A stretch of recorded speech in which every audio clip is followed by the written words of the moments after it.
I think this is genius. I think this is a trend we need to follow.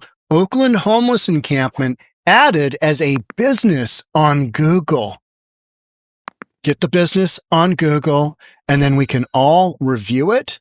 And the telephone number is a telephone number to your local congressman, your governor, your mayor, your whomever. And in Oakland, oof, that's not going to work out well because they're not doing jack about their homeless encampments. Let's get into it. Here we go. This is classic. Homeless encampment in Oakland appears to have been listed as a business on Google. The encampment, which is located in the corner of East 8th Street and Alameda Avenue, according to Google, is wedged between Interstate 80 and the Home Depot. Listing on Google describes the encampment as a storage facility with a 4.2-star review out of a possible 5. Now, we're going to look and see. I wasn't able to get any of the reviews or any of that. Google had already whitewashed this by the time I saw this story, but it's pretty funny. The encampment, according to Google, is open 42 hours. There's also a phone number attached to the business. The listing on Google describes the encampment as a storage facility with a 4.2-star review out of a possible 5. The encampment, according to Google, is open 42 hours. There's also a phone number attached to the business. Several users had left reviews on the page. Could you imagine? That's so great. Lovely place to live and raise your kids, read one review. Now, this is a notorious homeless encampment. And we're going to go through all the deets. And there's another story involving storage containers on this site. Another review, great location that shows the inclusion and diversity of culture in Oakland, read another. Such a fun place. You have to come, bring the whole family. God, I love California, read another. We are glad you like our small, loose-knit community, read a response from the owner of the page. We strive to provide a low-cost, high-crime area for you to live where you're free to dispose of trash, biomaterial, hypodermic needles, stolen cars, free from the prying eyes of law enforcement. I mean, that's literally what a homeless encampment is, isn't it? Yeah. Got a cyclone fence around this, and people just take their cars and punch through and set up shop. The encampment, the response continued, was conveniently located near a Home Depot where we have a strategic partnership to remove products from their shelves without their knowledge. Strategic partnership to remove products from their shelves without their knowledge. It's a partnership. It's a strategic partnership. K-Ron looked up the phone number attached to the business listing. It was the number for interim Oakland Mayor Kevin Jenkins' office because their mayor, she got recalled, right? Yeah, that whole thing. Oakland, what a dumpster fire. What a dumpster fire. Here we go. Google Map lists an Oakland homeless encampment as homeless encampment. Hilarity ensues. Okay, so here is the basically screenshot. Homeless encampment recently viewed here. And I don't think there was much else on this page, but yeah, this is what we're going to look at. Here it was, homeless encampment, just right there. Let's look at the site currently. Okay, so this is what we've got. It's on a corner. Let's back it out. Let's back it out just a scooch. And we'll go here. Okay, so here is your big Home Depot. Here's the main building. Here's your parking lot. Now, if you can't tell that this is a homeless encampment, does that just not scream homeless encampment? I mean, look at that. That is just absolutely... I mean, that's Mad Max style, right? That is absolute chaos, crime, infested with rats. I'm sure you've got, human trafficking going on. You've got stolen goods. You've got drugs. You've got, you name it. Look at this. Isn't that looking good? That is looking so good. Yeah, this is nice, isn't it? I mean, look at that. Just, oh, tasty. There we go. That, my friends, is a homeless encampment. Yeah.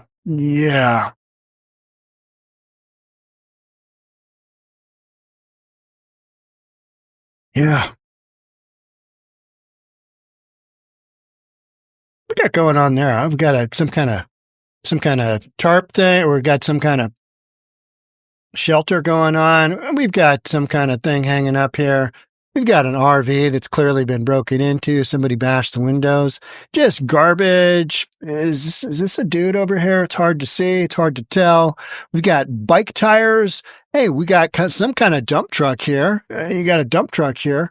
Yeah, this is your standard homeless encampment. And nearby, you got 24-hour fitness. You got McDonald's. You got Home Depot. What could be better? I mean, just steal from the community, do your thing, just hang out, right? Somebody went ahead and, put up a business for this. I think that's great. I think that should happen to every single homeless encampment. Now, let's go a step further and see where this story takes us. Let's watch this quick video. One sign of a trade deficit is all of those containers coming into the port of Oakland loaded with stuff and no American products to ship back. So what do you do with all the empty containers? Good question. You do what Berkeley did. Use them as fences or use them as some. That's our encampment that's been swept out. How many times? 5, 6? Look at that. Oh, that is phenomenal. That is a homeless encampment. Look at all this stuff. I mean, that is just, some work to be done there. Something. Lynn's got that story. Here we are. They just started stacking up these shipping containers. The idea is to build a fortress around this private lot and prevent the RVs from returning. Don't focus on getting the homeless people squared away. Put a whole bunch, 2 double-decker of storage containers to prevent somebody from taking their RV and just driving over the cyclone fence and getting in there and doing their thing. Because that's happened 5 times. People have come back, just destroyed the fencing. When you have an outlaw society, when you have politicians that have just allowed this to happen, this is your end result. You come up with basically 12,000 pounds, 6,000 stacked on top of each other, and you create some enormous barrier. What does this do? It just pushes this homeless encampment to somewhere else.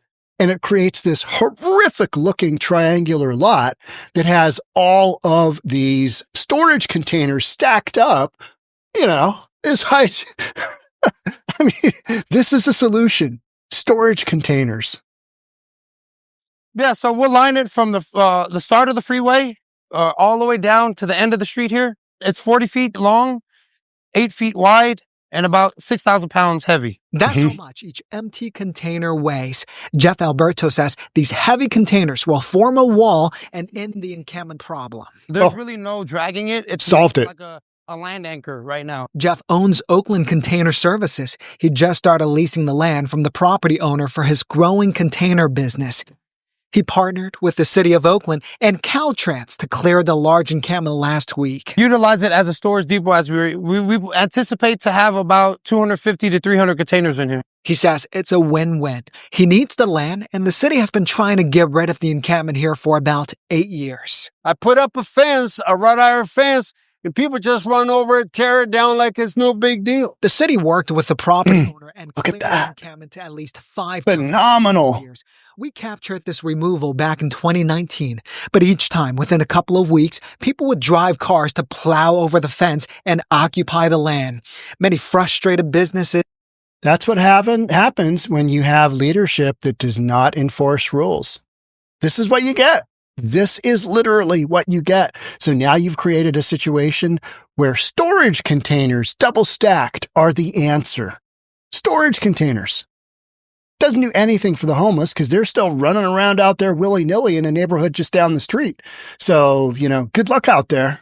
Good luck out there. And neighbors threatened to leave. I'm trying to keep Home Depot here in Oakland due to their job creation that they have. Oakland city leaders took a page from how UC Berkeley shield off People's Park with shipping containers. And Jeff, an Oakland native, happens to need a lot of space for his business. Jeff has already done the same setup on a neighboring lot. We won't have this issue no more. I believe I could guarantee that almost. While neighbors and businesses. You won't have that issue for that specific lot. But those people will go somewhere with all their RVs, all their garbage, all their trash, all of their drugs, all their trafficking, sex trafficking, all of that, stolen goods, all of that. They just go somewhere else. They don't disappear because these are people that have been allowed to live this lifestyle. They ain't going anywhere. They're still going to be in Oakland. They're just going to be down the street. So it will have solved the problem for this one site. But what a solution. Are you going to do that throughout, all of Oakland, where you've literally got mile after mile of homeless encampments lining the streets? Are you going to do that? You going to everybody just bring your storage containers here? No, it's not realistic. It's not a real solution, but it's a solution that this site is taking on. Support the move. They want the city to house the homeless. Some of the former Encampment residents are still waiting for transitional and permanent housing. We don't have nowhere to go. That's what we looking forward towards the city for them to come help us find somewhere to go. But since they don't do that, I can't even answer that question and tell you where I'm gonna go. I moved my trailer to the next open spot that I could find. Councilman Noel Gallo says the city has a major budget deficit and is working with limited funds. Jeff understands the complexity. He hopes this will work out for everyone. I appreciate all the support, and all I can say is I love my city. Jeff and the city hope to remove the remaining 2 RVs at the site by Tuesday and have all of the shipping containers stacked up and done by Wednesday. By the way, Noel Gallo says they can't build affordable housing here because this site is super contaminated. It would cost a lot of money to clean it up.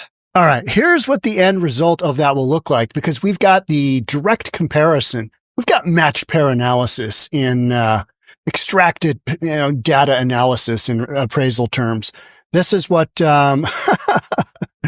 this is what a community looks like when you double-decker the storage containers. Barricades are still up, so we're right outside that secure area. Berkeley. We're about 2 blocks away from People's Park, and these barricades are about 2 blocks in each direction from the park, with a heavy police presence at each of those barricades. We do have some drone video from yesterday showing those shipping containers creating a perimeter amount. Can you imagine? You're overlooking a park one day. Maybe you're one of these apartment units over here. You're overlooking a park one day. Yeah, granted, you got a whole bunch of homeless people in there. All right. You still got some green in there. You know what I mean? One day you're looking at, greenery and tents and stuff. And then all of a sudden you're looking straight into a shipping container. That is Berkeley's solution. Yeah. Double-decker the shipping containers. Look at that. That looks like the Berlin Wall, right? Just put something right down the middle and we're going to run with it. I mean, that's what it looks like to me. It's just absolutely horrific. None of the colors are matching. I mean, it's just like, urban blight. Here we come. Look at all these porta potties. Must be for the employees, because it certainly isn't for the homeless. They don't use them. All right, let's keep going. Much of the park now, but the work is not quite done yet. And this was a while ago. Wednesday night, police moved in to clear out the park. There were multiple people sleeping in tents, makeshift structures, and even in a treehouse. 7 people refused to leave, so they were arrested for trespassing. 4 others Look at that. were arrested. Look at the scale of that. I don't know if you've been up next to a shipping container, but if you have those stacked too high, I mean, it's high. You're like, oof, yeah, you're not going to just scale over that. You're going to be able to scale over that if you can get in between the two and work your way up. But that's going to take some work. What you're not going to be able to do is drive your dilapidated RV into that area and set up camp. So will it work? Yes. Is it horrific looking? Yes. Does it make sense? On the short term, yes. But it's not a practical application, because all you've done is whack-a-mole these folks into some other community. So good luck out there. Later in the day, for resisting arrest, try to remove barricades and battery on an officer. There was a rally with a few dozen protesters that lasted throughout the day yesterday, but police here say that protesters dispersed overnight around 1 a.m. Protesters believe UC Berkeley should build housing elsewhere, not in the historic People's Park. The university is trying to be prepared to move on construction as soon as they're able to, after an appeals court issued a temporary injunction stopping demolition in 2022. We are currently awaiting the resolution of a legal matter before the California State Supreme Court, which we are anticipating will be in our favor. And as soon as that happens, we will begin construction on the student housing, supportive housing, and new park space for the site. Berkeley is known throughout the world as the birth of the free speech movement and People's Park. They should build housing and low-income housing elsewhere and leave the park alone. There's only one People's Park. There we go. He says they will be building housing elsewhere. Dig it up. Cut it up. Park, because there is an urgent need for student housing. This site will bring 1,100 new student beds. It'll take up about a third of the park, and then about 2/3 will remain green space. There will also be a commemoration of the park's history, and a pool will be used for low income. Look at that. And housing. Oh, nothing says welcome to the neighborhood than a look like that, right? Hey, look what they just put up. Look at the infrastructure. Look at the hostile architecture they have put up. It is, because that's what it is. I mean, that's just crazy, right? Unhoused. These barricades that are blocking off the park, as well as the police presence, will likely be here throughout the weekend as they work to finish up those shipping containers, stacking one on top of another and making sure that they're around the whole park and nobody can enter the park as they await that decision from the Supreme Court. Live in Berkeley. So instead of having people follow the law, instead of going that route, making it illegal, making trespassing a crime, instead of going, down that route of actually enforcing the law, you got to put in double-decker storage containers that weigh 6,000 pounds a pop. Absolutely nutty, right? I mean, but what do you expect? This is what happens when you've got leadership that has this misguided compassion about how the homeless should be, taken care of or not taken care of is the case. And it has exploded to the point where California's got over half of the homeless population in the United States. Build it and they will come.